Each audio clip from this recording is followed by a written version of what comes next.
Shalom saudara-saudaraku yang dikasihi Tuhan, Shalom NCC People dimanapun Anda berada saat ini. Saya percaya pemeliharaan Tuhan, perlindungan Tuhan selalu menyertai Anda semua pada hari ini. Katakan amin. Tuhan senantiasa memelihara kita dengan kasih karunia-Nya. Dan bagian kita hanya adalah menerima, menikmati. Bagian kita hanya membiarkan perkenanan Tuhan, kemurahan Tuhan itu mengalir di dalam setiap area hidup kita. Katakan amin. Nah, hari ini saya akan mulai khotbah saya dengan melihat Injil Yohanes pasal 10 ayat 10. Kita buka sama-sama Injil Yohanes pasal 10 ayat yang ke-10. Yohanes pasal 10 ayat 10 berkata, "Pencuri datang hanya untuk mencuri dan membunuh dan membinasakan. Aku datang," Yesus datang, "supaya mereka mempunyai hidup dan mempunyainya dalam segala kelimpahan." Bila Anda ingin mengenal keseluruhan Yesus, keseluruhan Yesus adalah tentang hidup, tentang kehidupan. Ialah pohon kehidupan yang sebenarnya. Katakan amin. Yesus adalah semuanya tentang kehidupan, bukan tentang kematian. Yesus tidak datang untuk membuat orang yang jahat menjadi orang yang baik. Yesus datang untuk membuat orang yang mati menjadi hidup. Karena semua orang sudah mati secara rohani. Tuhan tidak pernah merancangkan manusia diciptakan untuk mati, saudara-saudara. Tuhan ingin manusia itu penuh dengan kehidupan. Dan hanya melalui Yesuslah, melalui Kristus, kita mempunyai hidup dalam segala kelimpahan. Katakan amin, ya. Jadi Yesus datang supaya kita mempunyai hidup, ya. Hidup yang dalam segala kelimpahan, bukan hanya sekedar hidup, bukan hanya sepercik kehidupan aja yang kita miliki. Tapi Tuhan ingin kita mempunyai hidup yang meluap-luap di dalam hidup kita, ya, yaitu hidupnya Yesus sendiri. Jadi hidup di dalam segala kelimpahan itu adalah hidupnya Kristus yang ada di dalam kita. Anda tidak bisa membeli tidur, saudara-saudara, ya. Mungkin Anda berpikir, "Oh ya, saya bisa membeli obat tidur, obat penenang untuk supaya saya bisa tidur nyenyak." Nah, Anda mungkin bisa sementara tidur, saudara-saudara. Tapi sesungguhnya Anda bukan tidur sebenarnya. Karena ketika Anda bangun, tubuh Anda masih merasa lelah. Tubuh Anda masih merasa capek. Tubuh Anda tidak merasa kesegaran, ya. Kemudian Anda waktu bekerja, Anda akan pasti merasa ngantuk, merasa capek.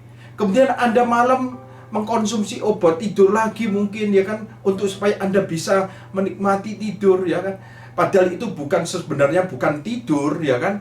Nah, tapi puji Tuhan, Alkitab mengatakan bahwa Tuhan memberikan tidur kepada orang-orang yang dicintainya. Sadari bahwa ada orang-orang yang dikasihi Tuhan. Dan Anda, tanpa obat tidur, Anda bisa menikmati tidur yang nyenyak. Dan ketika Anda tidur yang nyenyak, berkat-berkat Tuhan disediakan kepada kita, kepada orang-orang yang dicintai. Anda mungkin bisa membeli rumah yang besar, tapi Anda nggak bisa membeli rumah tangga yang bahagia. Anda tidak bisa membeli cinta, ya. Hanya melalui Yesus rumah tangga bisa menjadi bahagia. Rumah tangga bisa menjadi seperti surga. Jadi keluarga yang bahagia dibutuhkan kehadiran pihak ketiga yang yaitu namanya Yesus di tengah-tengah keluarga kita. Katakan amin. Jadi Yesus berkata, "Aku datang supaya mereka mempunyai hidup dan mempunyainya dalam segala kelimpahan." Katakan, dalam segala kelimpahan. Nah, orang-orang yang penuh dengan kehidupan Yesus, orang-orang yang penuh dengan mempunyai hidup yang dalam segala kelimpahan itu biasanya tanda-tandanya itu sangat ceria, saudara-saudara, ya. Sangat ceria, menyenangkan orang itu meskipun mereka tidak cukup rupawan lah, ya. Namun menyenangkan bagi orang-orang sekitarnya, ya. Biasanya seperti itulah tanda-tanda orang yang dipenuhi dengan kehidupan Kristus, dengan kehidupan yang meluap-luap, ya. Nah, meskipun Anda muda, tapi kalau Anda tidak mempunyai kehidupan Kristus, Anda akan terlihat lebih tua daripada umur Anda. Tapi kalau Anda meskipun lebih tua, tapi Anda mempunyai hidup dan mempunyainya dalam segala kelimpahan, yaitu hidupnya Yesus, maka wajah Anda atau tubuh Anda akan lebih muda daripada umur Anda sesungguhnya. Katakan amin. Itu aku, pastor. Nah, katakan seperti itu ya. Jadi saya percaya NCC people semuanya awet muda karena dipenuhi atau mempunyai hidupnya Kristus yang meluap-luap. Nah, Yesus tidak datang juga untuk aku datang untuk supaya kamu mempunyai hukum dan mempunyainya dalam segala kelimpahan. No, ya. Jadi Yesus datang hanya untuk memberi hidupnya, supaya Anda memiliki hidupnya dalam segala kelimpahan, ya. Hidupnya itulah yang di dalam segala kelimpahan. Nah, sekarang saya mau membawa Anda melihat kata pencuri di Yohanes pasal 10 ayat 10. Nah, sesungguhnya kalau Anda perhatikan, kata pencuri di dalam teks bahasa Inggrisnya, yaitu terjemahan New King James Version, saya bisa minta tolong ditampilkan di screen, ya. Yohanes pasal 10 ayat 10 di dalam bahasa Inggrisnya, kata pencuri di sini memakai kata tunggal, bukan kata jamak, saudara-saudara, ya. Jadi kita dapat katakan di sini pencuri ini adalah iblis, ya. Tapi bila Anda lihat konteks keseluruhan dari Injil Yohanes 10 pasal 10 ini, kita mau lihat Injil Yohanes pasal 10 yang ayat yang ke-7 sebelumnya, supaya kita tahu konteksnya. Mari kita buka sama-sama Injil Yohanes pasal 10 ayat 7. Injil Yohanes 10 ayat 7 dikatakan seperti demikian. Maka kata Yesus sekali lagi, aku berkata kepadamu, sesungguhnya akulah pintu ke domba-domba itu.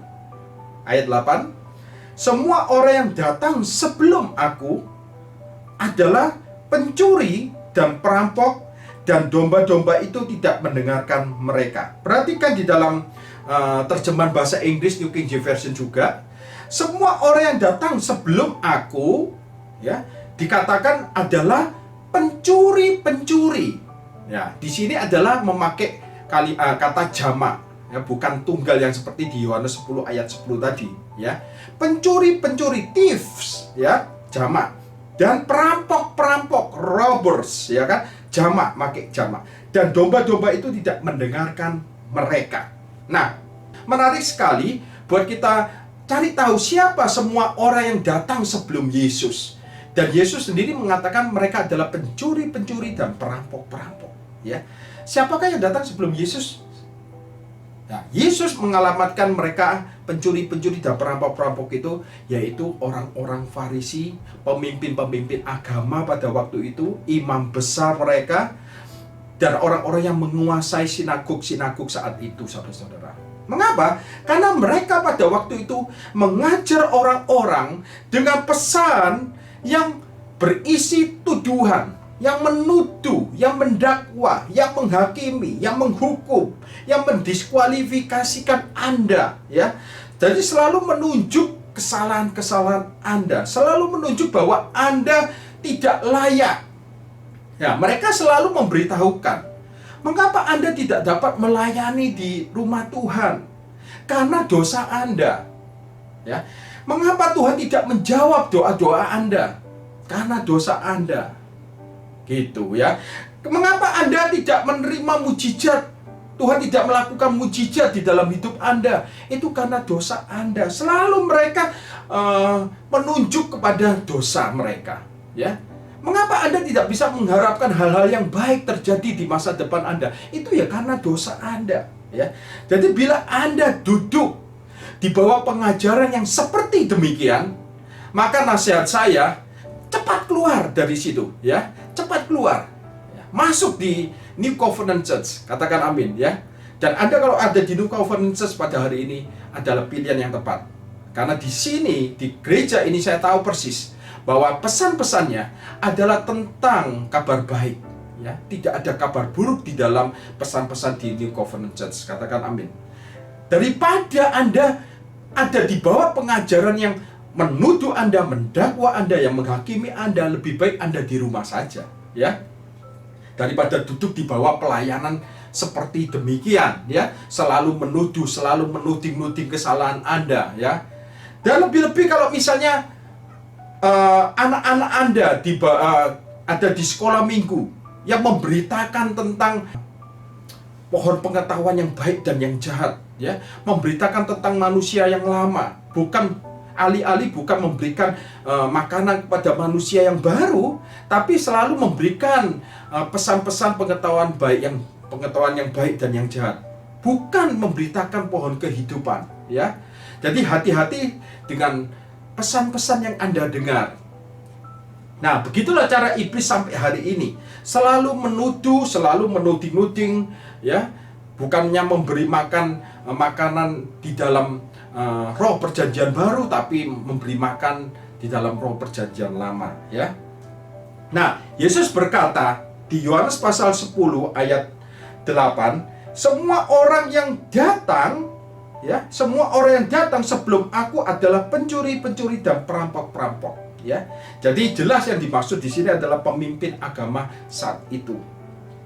Nah, dengan kata lain, sebelum pencuri di ayat 10 tadi dapat mencuri, sebelum dapat membunuh, sebelum dapat membinasakan, ia harus mempunyai tujuan dulu, ya. Dan orang-orang Farisi dan para ahli Taurat pada waktu itu serta imam besar, ahlinya menuduh, mendakwa, ya. Nah, di dalam bahasa Yunaninya, menuduh, mendakwa itu adalah kategorio. Katakan kategorio. Nah, ketika Anda melihat kata kategorio yang artinya mendakwa, menuduh, ya, itu Anda akan mendapatkan kata kategori itu di dalam 4 Injil sebanyak 11 kali, saudara-saudara, ya. Baik itu di Injil Matius, Injil Markus, Lukas, dan Yohanes.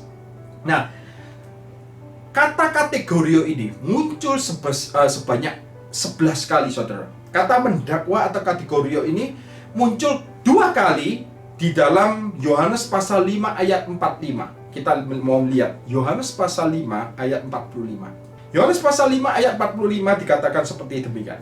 Jangan kamu menyangka bahwa aku akan mendakwa kamu di hadapan Bapa. Yang mendakwa kamu adalah Musa, yaitu Musa yang kepadanya kamu menaruh pengharapanmu. Nah, di sini jelas Yesus sendiri berkata, jangan kamu menyangka bahwa aku akan mendakwa kamu di hadapan Bapa. Yang mendakwa kamu adalah Musa. Kenapa Yesus mengatakan yang mendakwa kamu Musa? Anda harus ingat bahwa Musa lah yang menerima hukum Taurat. Musa lah yang menerima hukum Taurat di atas gunung Sinai waktu itu, ya. Yohanes 1 ayat 17 berkata bahwa hukum Taurat diberikan oleh Musa, tapi kasih karunia dan kebenaran datang oleh Yesus Kristus. Dan jelas Yesus bukan memberikan hukum Taurat, Yesus memberikan hidupnya, kasih karunia-Nya dan kebenaran, ya, yaitu kasih karunia dan kebenaran. Tapi Musa memberikan hukum Taurat yang mendakwa mereka. Kenapa mendakwa? Karena iblis memakai hukum Taurat itu sebagai senjata untuk mendakwa, untuk menuduh, ya. Jadi ada 11 kali di Injil kata kategorio atau mendakwa itu muncul. Dan 2 kali itu muncul di Yohanes pasal 5 ayat 45. Nah, sisanya adalah 9 kali, saudara-saudara, ya. Dan sisanya 9 kali kata kategorio di Injil, semuanya itu digunakan untuk melawan Yesus.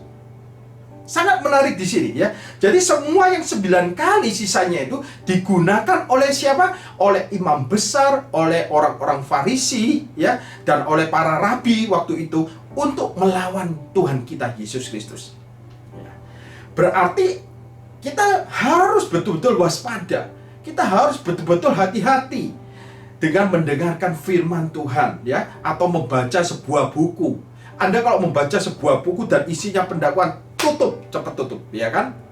Nah, saya percaya di gereja NCC, Tidak ada pesan yang seperti itu, ya. Pesannya semuanya tentang Kristus yang bukan mendiskualifikasikan tapi mengkualifikasikan melalui karya Yesus yang sudah sempurna di atas kayu salib. Katakan amin, ya. Nah, stoplah melihat kurangnya ketaatan Anda. Anda mulai melihat, mata Anda arahkan kepada ketaatan Yesus di atas kayu salib yang sempurna, yang mengkualifikasikan Anda di hadapan Bapa, yang mengkualifikasikan Anda untuk bisa menerima berkat-berkat Tuhan. Amin, saudara-saudara. Lah, alihkan mata Anda dari diri Anda sendiri, ya. Arahkan mata Anda kepada Yesus seperti Ibrani pasal 12 ayat 2, ya. Marilah kita melakukan dengan mata melihat kepada Yesus. Pandanglah ketaatan Yesus, ya. Jadi tiap kali kategori itu dipakai, muncul, digunakan oleh para pemimpin agama pada waktu itu untuk melawan Yesus, ya. Dan pertama kali kata kategori ini muncul di Injil Matius pasal 12 ayat 10. Kita perhatikan. Matius pasal 12 ayat 10 dikatakan seperti ini. Di situ ada seorang yang mati sebelah tangannya. Mereka bertanya kepadanya, pada Yesus, bolehkah menyembuhkan orang pada hari Sabat? Ya, jadi mereka ini adalah orang-orang Farisi, saudara-saudara, bertanya kepada Yesus, bolehkah menyembuhkan orang pada hari Sabat? Dengan kata lain, bolehkah sesuai hukum Taurat menyembuhkan orang? Jadi mereka betul-betul memakai hukum Taurat untuk mendakwa Yesus, untuk mencari-cari kesalahan Tuhan kita Yesus Kristus. Ya, polanya Anda bisa melihat seperti itu. Maksud mereka ialah supaya dapat mempersalahkan. Nah, dikatakan maksud mereka ialah supaya dapat mempersalahkan. Lah, kata mempersalahkan inilah pakai kata kategori, mendakwa dia. Ya. Dari sini kita mengetahui bagaimana tuduhan ini terjadi, yaitu dengan memakai hukum Taurat. Jadi orang-orang Farisi pada waktu itu menggunakan senjatanya adalah hukum Taurat untuk mendakwa atau mencari kesalahan Yesus. Nah, saya ingin menunjukkan satu kisah yang menarik di Perjanjian Lama, saudara-saudara. Mungkin Anda juga pernah membacanya, ya. Bagaimana tuduhan itu bisa mempengaruhi keadaan luar kita, ya. Mempengaruhi keadaan luar Anda. Bila Anda tidak bisa melihat ada kemurahan Tuhan yang mengalir di dalam hidup Anda, jangan-jangan coba Anda temukan, mungkin ada tuduhan-tuduhan yang sudah Anda terima di dalam hidup Anda, ya. Nah, kisah ini tentang bangsa Israel pada zaman Perjanjian Lama saat mereka kembali dari pembuangan ke Yerusalem waktu itu, ya. Pada masa Esra, Serubabel, kemudian Sakaria, Hagai, ya. Nah, pada saat itu mereka kembali dari pembuangan, kemudian mereka ke Yerusalem, lalu mereka mau membangun kembali bait suci, ya. Dan mereka ini dikirim oleh Raja Persia yang namanya Raja Kores. Raja Kores ini mengirim mereka, dan bukan hanya mengirim mereka ke Yerusalem, tapi memperbolehkan mereka untuk memakai sumber daya Raja Kores untuk membangun kembali bait suci di Yerusalem. Karena Raja Kores saat itu sangat exciting, sangat bersemangat juga untuk orang-orang Yahudi ini membangun bait sucinya, ya. Meskipun Raja Kores bukan orang Yahudi, saudara-saudara, ya. Dia adalah Raja Persia, ya. Raja Persia ini berkata, apapun yang kamu butuhkan, aku akan penuhi, ya. Aku akan sediakan untuk membangun rumah Tuhan.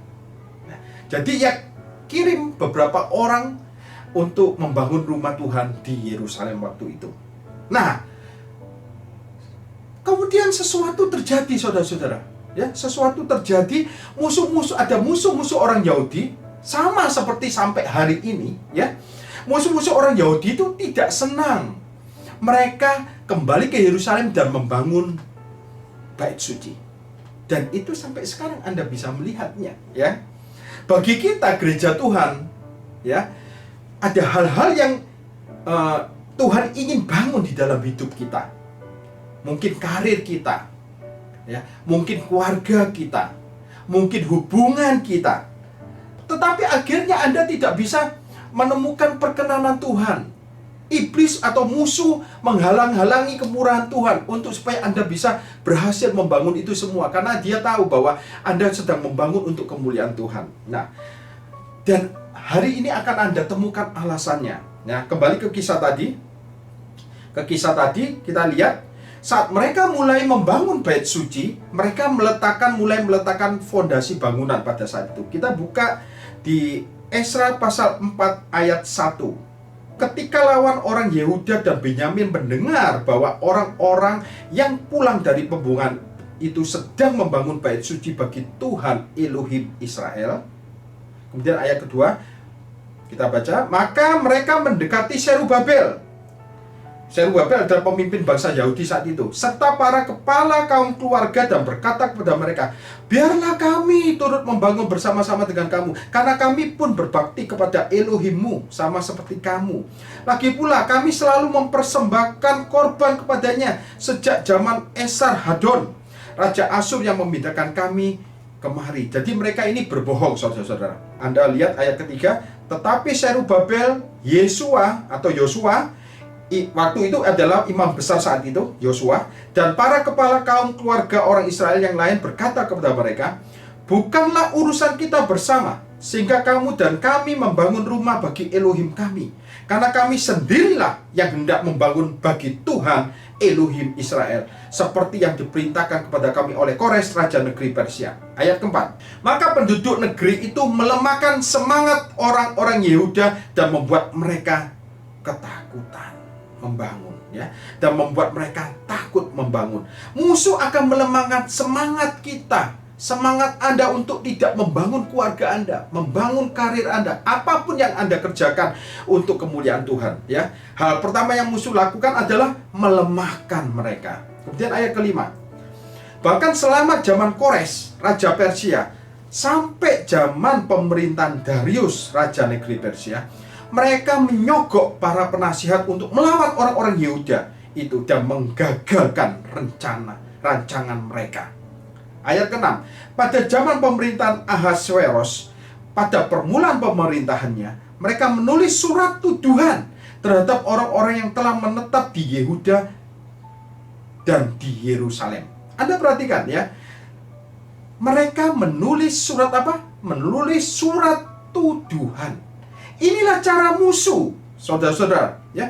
Jauh sebelum ia menghentikan aliran perkenanan Tuhan, musuh memasukkan tuduhan dulu ke dalam hidup Anda. Dan Anda harus menerima dulu. Bila Anda tidak izinkan tuduhan itu masuk, maka iblis tidak dapat melakukan apapun juga di dalam hidup Anda. Nah, jadi sekarang musuh membawa tuduhan, membawa surat tuduhan. Isinya surat itu isinya tuduhan-tuduhan, ya. Kemudian di ayat selanjutnya, Esra pasal 4 ayat 7. Kita baca, pada zaman Artasasta, ya. Zaman Artasasta, sebentar. Ditulislah surat oleh Bislam, Midretat, dan Tabeel serta rekan-rekannya yang lain kepada Artasasta, raja negeri Persia. Naskah surat itu ditulis dalam bahasa Aram dengan terjemahannya. Jadi suratnya dalam bahasa Aram, saudara, ya. Mereka menulis surat yang garis besarnya adalah, Raja, bila Raja melihat sejarahnya Yerusalem, Raja akan temukan bahwa orang-orang Yahudi di kota Yerusalem itu orang-orang yang memberontak, Raja. Kalau Raja izinkan mereka untuk membangun bait suci mereka, maka mereka nanti kalau sudah selesai, mereka tidak akan mau membayar upeti, tidak mau membayar pajak, dan nanti raja yang rugi. Nah, mereka meracuni pikiran raja, saudara-saudara, ya. Jadi mereka ini sangat-sangat mau menggagalkan pembangunan bait suci saat itu, sehingga raja akhirnya mengirim sebuah dekret agar pembangunan bait suci di Yerusalem dihentikan karena tuduhan itu, ya. Jadi pada zaman itu adalah rajanya Artasasta. Kita lihat di ayat yang ke-23, Esra pasal 4 ayat 23. Maka setelah salinan surat Raja Artasasta dibacakan kepada Rehum dan Simsai, panitera, serta rekan-rekan mereka, berangkatlah mereka dengan segera ke Yerusalem mendapatkan orang-orang Yahudi. Dan dengan kekerasan mereka memaksa orang-orang itu menghentikan pekerjaan itu. Ayat yang 24. Pada waktu itu terhentilah pekerjaan membangun rumah Elohim yang di Yerusalem, dan tetap terhenti sampai tahun yang kedua zaman pemerintahan Darius Raja Persia. Jadi Anda bisa bayangkan, pada waktu itu dikatakan terhentilah pekerjaan membangun rumah Elohim yang di Yerusalem. Ya, berapa lama berhentinya? 16 tahun, saudara-saudara. 16 tahun pekerjaan itu berhenti sejak pemerintahan Raja Artasasta sampai pada pemerintahan Raja Darius, disampaikan di sini tahun kedua saat ia memerintah sebagai Raja Persia. Ya, jadi mereka hanya sampai membangun di fondasinya saja, saudara-saudara. Tidak ada perkenanan raja yang mengalir waktu itu. Tiba-tiba perkenanan itu berhenti. Padahal sebelumnya mereka memperoleh perkenanan dari Raja Kores. Tapi tiba-tiba perkenanan dari Raja Kores itu, negeri Persia itu tidak ada lagi. Mengapa perkenanan itu berhenti mengalir? Nah, pernahkah Anda mengalami hal seperti itu? Tiba-tiba Anda merasakan perkenanan Tuhan kelihatannya berhenti mengalir dalam hidup Anda, ya. Anda merasa seharusnya Anda tidak mengalami hal hidup seperti ini, ya. Jadi kita akan mencari tahu jawabannya, saudara-saudara, ya. Jadi pembangunan bait suci waktu itu berhenti total selama 16 tahun. Namun puji Tuhan, Tuhan mengirim 2 nabi yang masih muda, yaitu Nabi Sakaria dan Hagai, ya. Mereka ini adalah nabi-nabi yang masih muda, generasi Benyamin. Mereka bangkit, dan kedua nabi ini akhirnya kita lihat di Esra pasal 5 ayat 1. Tetapi Nabi Hagai dan Sakaria bin Ido, kedua nabi itu bernubuat terhadap orang-orang Yahudi yang tinggal di Yehuda dan di Yerusalem dalam nama Elohim Israel yang menyertai mereka. Jadi yang dilakukan kedua nabi tersebut adalah bernubuat, saudara. Bernubuat adalah selalu membangun orang-orang, selalu mengangkat, selalu memberi semangat. Dan yang paling saya suka adalah menenangkan, ya. Jadi Tuhan kita adalah Tuhan yang selalu menenangkan. Tuhan yang kita ini selalu mengangkat, yang memberi semangat. Dia tidak pernah menghancurkan umatnya, ya. Dan suatu hari Nabi Sakaria ini mendapat penglihatan terhadap kedua pemimpin Israel pada waktu itu, yaitu Zerubabel dan Yosua sebagai imam besar. Nah, kita lihat dulu penglihatan yang dilihat oleh Sakaria ketika melihat Yosua. Mari kita lihat di kitab Sakaria pasal 3 ayat yang pertama. Kita buka sama-sama Sakaria pasal yang ketiga ayat yang pertama. Kemudian yang memperlihatkan kepadaku imam besar Yosua berdiri di hadapan malaikat Tuhan. Dikatakan di hadapan malaikat Tuhan. Sedang iblis berdiri di sebelah kanannya, di sebelah kanan Yosua untuk mendakwa dia. Jadi iblis berdiri di sebelah kanan Yosua, saudara-saudara. Untuk apa? Untuk mendakwa. Kategorio, ya. Ayat yang kedua. Lalu berkatalah malaikat Tuhan itu kepada iblis itu, Tuhan kiranya menghardik engkau, hai iblis, Tuhan yang memilih Yerusalem. Anda lihat, Tuhan yang memilih Yerusalem kiranya menghardik engkau. Bukankah dia ini puntung yang telah ditarik dari api? Ayat yang ketiga. Adapun Yosua mengenakan pakaian yang kotor waktu dia berdiri di hadapan malaikat itu. Kalau Anda lihat dalam teks bahasa Inggris itu the angel. Jadi Yosua berdiri dengan memakai pakaian yang kotor di hadapan the angel. The angel. Kalau Anda di dalam Perjanjian Lama menemukan kata the angel itu merujuk kepada siapa? Yesus Kristus, ya. Jadi Nabi Sakaria melihat Yosua imam besar, seorang pemimpin rohani Yehuda waktu itu, ada di bawah pendakwaan siapa? Iblis. Nah, tidaklah mengherankan, oleh sebab itu pembangunan bait suci berhenti selama 16 tahun lamanya. Meskipun kita bisa dapat berkata itu karena musuh-musuh mereka atau Raja Kores waktu itu, namun Tuhan menunjukkan kepada kita, ya, Dan menunjukkan kepada Zakaria pada waktu itu ada sesuatu yang terjadi pada imam besar mereka, kepada pemimpin rohani mereka. Kenapa? Karena ia merasa kotor karena tuduhan dari iblis. Dan perhatikan, Yosua dikatakan mengenakan pakaian yang kotor untuk menunjukkan kepada kita apa yang dia alami saat itu. Dia ada di bawah tuduhan, di bawah dakwaan iblis. Ya. Dan ayat yang keempat kita mau lihat. Yang memberikan perintah kepada orang-orang yang melayaninya. Apa perintahnya? Tanggalkanlah pakaian yang kotor itu daripadanya. Jadi malaikat itu mengatakan, tanggalkanlah pakaian yang kotor itu daripadanya. Dan kepada Yosua ia berkata, lihat, dengan ini aku telah menjauhkan kesalahanmu daripadamu. Aku akan mengenakan kepadamu pakaian pesta. Nah, pakaian pesta ini adalah jubah kebenaran. Adalah kebenaran Yesus. Ya. Pakaian pesta di New King James Version dikatakan rich robes. Ya. Yang disebut juga jubah kebenaran. Nah, berapa banyak yang dari kita yang lega Yesus melakukan semuanya itu.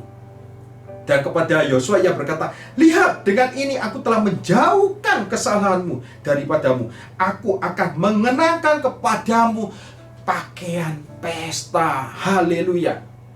Katakan amin. Haleluya. Ya, Yesus mengenakan jubah kebenaran, pakaian pesta kepada imam besar Yosua, supaya ia tahu bahwa ia dibenarkan di hadapan Tuhan. Supaya dia merasa ada kebenaran di dalam dirinya. Dia sadar akan kebenaran. Amin. Dan jangan lupa, sebagaimana imam besar mereka pada saat itu, demikian juga keadaan umat Israel saat itu. Karena kedudukan bangsa Israel ditentukan oleh keadaan imam besar mereka. Nah, sekarang puji Tuhan, Yesus Kristus adalah imam besar kita. Sebagaimana kedudukan imam besar kita, imam besar Anda, demikian juga NCC People sekarang. Ya, sebagaimana imam besar Anda tidak akan pernah didakwa oleh iblis, demikian juga NCC People. Katakan amin, ya. Dan sama seperti dia yang duduk di sebelah kanan Bapa, demikian juga kita yang ada di dunia ini. Beri kemuliaan buat Tuhan kita Yesus Kristus, ya. Amin, saudara-saudara. Nah, sekarang kita lanjutkan. Kita tadi melihat penglihatan Zakaria terhadap Yosua, imam besar. Nah, sekarang kita mau melanjutkan penglihatan Zakaria di pasal 4 mengenai pemimpin yang lainnya, yaitu Zerubabel. Zerubabel sebagai gubernur waktu itu. Kalau di dalam teks bahasa LAI kita lihat sebagai bupati. Ya. Ketika Zerubabel melihat pekerjaan pembangunan bait suci saat itu, dia berkata, waduh, itu sebesar gunung. Ya, sebesar gunung. Bagaimana aku bisa menjadi pemimpin yang memotivasi mereka? Bagaimana aku menjadi pemimpin yang bisa menginspirasi mereka, yang bisa memberi semangat kepada mereka? Jadi Zerubabel tidak percaya diri, saudara-saudara, ya. Zakaria 4 ayat 7. Siapakah engkau, gunung yang besar? Di depan Zerubabel engkau menjadi tanah rata. Ia akan mengangkat batu utama, sedang orang bersorak, bagus, bagus sekali batu itu. Mari kita lihat versi New King James Version, ya, NKJV. Who are you, O great mountain? Before Zerubabel you shall become a plain, and he shall bring forth the capstone with sort of grace, grace to it. Dengan sorakan apa? Grace, grace. Jadi Anda tahu bagaimana roh Tuhan bekerja? Yaitu dengan melalui roh kasih karunia. Bukan melalui keperkasaan atau kekuatan manusia, ya, tapi melalui roh kasih karunia.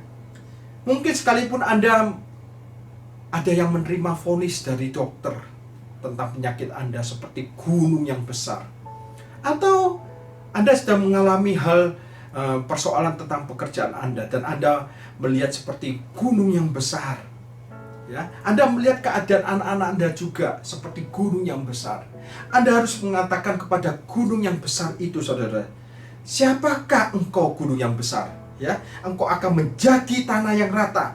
Mengapa? Karena kasih karunia Tuhan menyertai aku. Karena roh kasih karunia, ya. Jadi untuk Yosua, Tuhan memberikan kesadaran akan kebenaran tadi. ya, untuk Yosua. Tapi untuk Zerubabel, Tuhan mengingatkan tentang kasih karunia. Yang menarik adalah batu utama itu adalah bagian terakhir yang ditempatkan pada bangunan itu. Setelah 16 tahun bangunan itu terbengkalai, hanya pondasinya saja yang dibangun. Tetapi Tuhan menubuatkan bahwa bait suci itu akan selesai sepenuhnya. Dan bahkan berbicara mengenai bahwa batu utama itu akan bersorak grace. Artinya apa? Artinya akan selesai pembangunan bait suci itu, ya, melalui kasih karunia-Nya. Jadi saat ini Tuhan sedang berkata kepada kita semua, masa depanmu penuh dengan kasih karunia Tuhan. Katakan amin, ya. Karena Anda bergantung pada kasih karunia sejak awal sampai nanti akhirnya. Setelah Yosua dan Zerubabel bangkit, mereka sadar akan kebenaran dan akan kasih karunia Tuhan. Di Esra pasal 6 ayat 14 kita mau melihat. Di Esra pasal 6 ayatnya 14. Para tua-tua orang Yahudi melanjutkan pembangunan itu dengan lancar atau dengan berhasil, digerakkan oleh nubuatan Nabi Hagai dan Nabi Zakaria bin Iddo. Mereka menyelesaikan pembangunan menurut perintah Elohim Israel dan menurut perintah Kores, Darius, dan Artasasta, raja-raja negeri Persia. Haleluya. Jadi saat Yosua sadar akan kebenaran dan Zerubabel sadar akan kasih karunia Tuhan, tiba-tiba raja berkenan kepada mereka. Dan raja pada saat itu adalah Raja Darius. Saat itu berkata kepada seluruh bangsa saat itu, ya, di sekitar mereka. Mari kita lihat ayatnya. Esra pasal 6 ayat ke-6 dan ke-7. Kita buka Esra pasal 6 ayat 6 dan 7. Oleh sebab itu, hai Tatnai, bupati daerah seberang sungai Efrat, dan Syetar Bosnai, serta rekan-rekanmu para punggawa daerah seberang sungai Efrat, hendaklah kamu menjauhkan diri dari sana.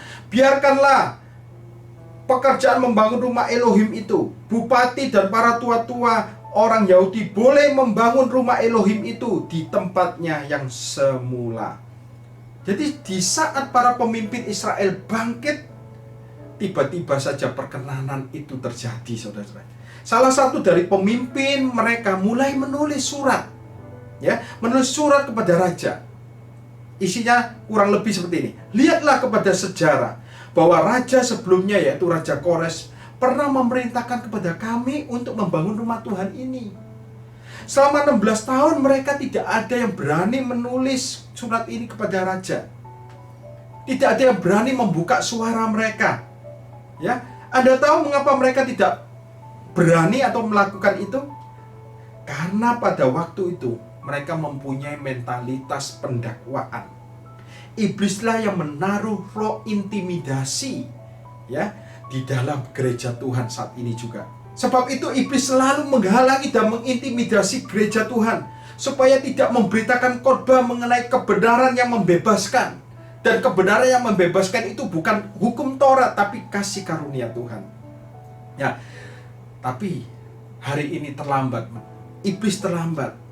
Ya, hari ini New Covenant Church tidak akan terganggu lagi dengan dakwaan, dengan tuduhan-tuduhan, dengan tuduhan yang mendakwa dari suara iblis itu. Suara itu akan terus semakin kecil dan semakin kecil dan semakin kecil. Dan suara pesan kasih karunia akan diberitakan di New Covenant Church semakin besar, dan semakin besar. Dan itu semuanya untuk kemuliaan Tuhan kita Yesus Kristus, ya, untuk menyambut kedatangan Yesus Kristus sebagai mempelai pria gereja, untuk menyambut pesta perkawinan anak domba. Beri kemuliaan buat Tuhan, ya. Dan semua NCC people akan bersorak-sorai grace. Amin, saudara-saudara. Haleluya. Ya, jadi kita belajar sama-sama bahwa Yesus bukan datang untuk mendakwa. Iblislah yang menjadi pendakwa kita. Iblislah yang menuduh kita. Dia adalah pendakwa. Dia adalah kategoros. Dalam bahasa nonnya kategoros, dia adalah pendakwa. saudara-saudara kita siang dan malam. Jadi sebelum dia bisa membunuh kita, bisa mencuri, membunuh, membinasakan berkat-berkat Tuhan yang ada di dalam kita, terlebih dahulu dia memberikan tuduhan, memberikan dakwaan kepada kita semua. Tapi puji Tuhan, kita memiliki kebenaran kasih karunia yang membebaskan kita dari semua tuduhan, dari semua dakwaan, dan iblis sudah dikalahkan. Dan hukum Taurat itu yang sebagai senjatanya sudah dipakukan di atas kayu salib 2000 tahun yang lalu, saudara-saudara. Jadi Yesus di atas kayu salib bukan hanya menanggung dosa Anda dan saya, tapi di sana Tuhan memakukan hukum Taurat, ketentuan-ketentuan yang bisa mendakwa dan mengancam kita. Dikatakan seperti itu, ketentuan-ketentuan hukum yang bisa mendakwa dan mengancam kita. Itu sudah dipakukan bersama Yesus Kristus. Haleluya. Beri kemuliaan buat Tuhan kita. Senang sekali saya memberitakan firman yang berpusat kepada Kristus, dan saya percaya bahwa kebenaran ini yang Anda dengar akan membebaskan Anda. Ya, kebenaran sejati ini adalah kasih karunia Tuhan, memberi kebebasan, memberi kelepasan yang sebenarnya. Terima kasih untuk Pastor Lili, terima kasih untuk Pastor Juan juga. Tetap semangat untuk memberitakan Injil kasih karunia. Tuhan Yesus memberkati kita semua, dan mari kita tutup, kita pejamkan mata kita. Jangan pernah meremehkan perlindungan Tuhan kita, ya, amin. Izinkan saya untuk berdoa untuk saudara semua. Sepanjang minggu depan ini Tuhan, kami percaya Engkau menjaga, Tuhan melindungi, Tuhan memelihara Anda dan semua anggota keluarga Anda, orang-orang yang Anda kasihi, dari semua bahaya, dari semua sakit penyakit, dari semua virus yang bermutasi, dan dari semua musibah, dari semua kuasa kegelapan. Di dalam nama Tuhan Yesus Kristus, Tuhan ada di pihak Anda. Tuhan bukan mendakwa Anda, Tuhan bukan menuduh Anda. Tuhan adalah juru selamat Anda. Tuhan adalah datang untuk menyelamatkan Anda dari dosa-dosa Anda. Tuhan menyelamatkan Anda dari hukuman yang kekal. Tuhan memberikan hidupnya, memberikan kebenarannya, memberikan kekudusannya untuk menyelamatkan kita semua. Terima kasih Tuhan Yesus Kristus untuk ibadah hari ini ya Tuhan. Di dalam nama Tuhan Yesus Kristus, Engkau sudah memberkati NCC People hari ini. Amin. Tuhan Yesus memberkati. God bless you.